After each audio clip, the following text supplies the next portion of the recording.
Once upon a time, in a small village, there lived a group of children who loved to play with their toys. Among them was a little boy named Max, who had the most magnificent toy collection in the village.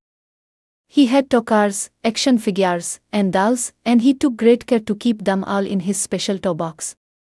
One day, while Max was playing with his favorite toy, a shiny red fire truck, his friend Emma came to visit. Emma had been playing with her own toys, but she had gotten bored and wanted to see what Max was up to. Max was happy to share his toys with Emma, but he soon realized that he was getting tired of playing with the same old toys over and over again. Just then, a wise old man appeared in the village. He was known for his kind heart and his ability to tell wonderful stories. He looked at Max and Emma and said, "I have a special gift for you both. It's a magical toy box that can make all of your toys come to life."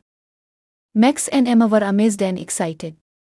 They quickly opened the box and found that it was filled with all sorts of toys they had never seen before. There were teddy bears that could dance, dolls that could sing, and even toy cars that could drive themselves. But as they started to play with the new toys, Max realized that he didn't want to share them with Emma.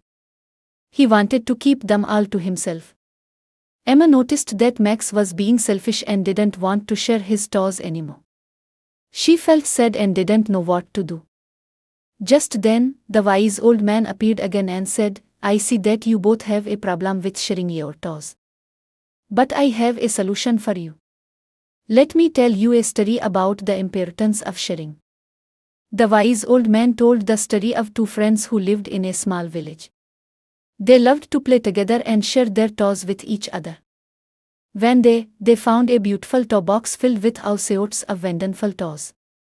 They decided to take turns playing with the toys and sharing them with each other. As they played, they realized that sharing their toys made them happier than keeping them all to themselves.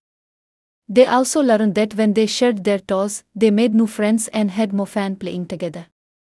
Max and Emma listened carefully to the story and realized that they had been selfish. They decided to share their toys with each other and make new friends. From that day on, Max and Emma shared their toys with each other and made new friends in the village. They learned that sharing their toys made them happier and more grateful for the things they had. And so, Max and Emma lived happily ever after, playing with their toys and sharing them with their friends.